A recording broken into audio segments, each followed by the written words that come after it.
পুরুষ মানুষ পরিবারের জন্য কতটুকু ত্যাগ করে দেখেন।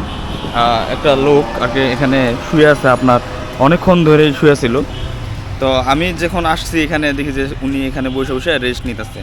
উনি চাইলে কিন্তু ওনার পরিবারের সাথে গিয়ে বাসায় ঘুমাইতেও পারতো, কিন্তু হয়তো অল্প পরিশ্রম বা অল্প সময় আপনার অতিবাহিত করার জন্য কিন্তু সে এখানে এসে রেস্ট নিছে। মানে একটা গাছের তলে আমি বসে রয়েছি, আপনি দেখেন কি সুন্দর গাছের তল, বুঝছেন?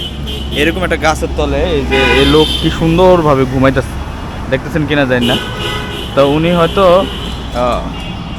অনেক ক্লান্ত, যার কারণে উনি রাস্তার মাঝে এরকম রিক্সা এক সাইড করে ঘুমাইতেছে। তো আমিও ভাবলাম যে এখানে একটু দাঁড়াই, কারণ জায়গাটা অনেক ঠান্ডা।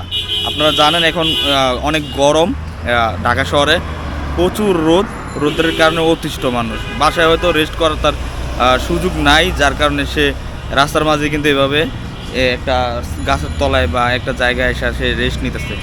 তো এটাই আসলে হচ্ছে পুরুষ মানুষ হওয়া এত সহজ না, দায়িত্ববান পুরুষ হওয়া খুবই কঠিন।